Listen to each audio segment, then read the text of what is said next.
Hello guys, in today's video I'm gonna show you how to display media when posted as links on your account on Discord, easy and quick.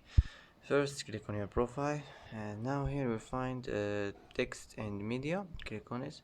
Here as you see you will find when posted as links.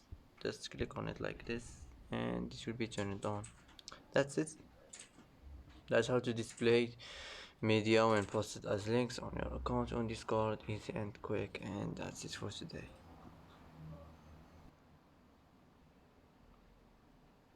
And that's it for today's video. If you like this video, don't forget to like and don't forget to subscribe.